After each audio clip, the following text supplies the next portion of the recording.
গরুতে রমজান মাসে দুধ দিচ্ছে কম, এই জন্যই পানি মিশেলাম। আল্লাহ তুমি মাফ করে দিও, আমিন।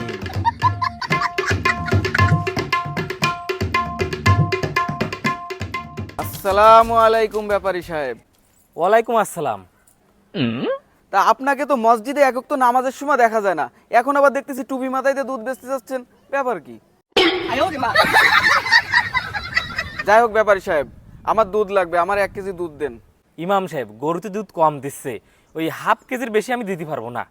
শোনেন, আমি আপনাকে বলতেছি কিভাবে গরুর দুধ বাড়বে। এখন থেকে আপনি 5 ওয়াক্ত নামাজ আদায় করবেন, দেখবেন আল্লাহই আপনার গরুর দুধ বাড়াই দেবে ইনশাল্লাহ।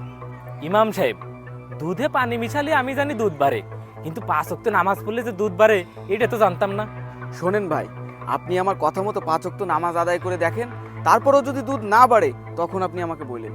ইনশাল্লাহ ইনশাল্লাহ হুজুর, তাহলে আসরের নামাজ থেকে আপনার সাথে দেখা হবে মসজিদে। আচ্ছা আচ্ছা, ঠিক আছে। আচ্ছা, আসি, আসসালামু আলাইকুম।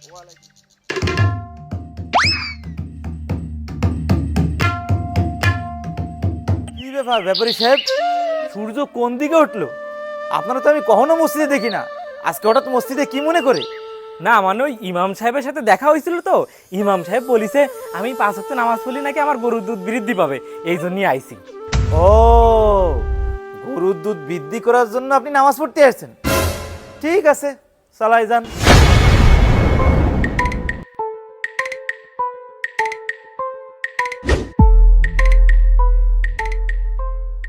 ইমাম সাহেবের কথা মতন তো নামাজ পড়া ধরেছি।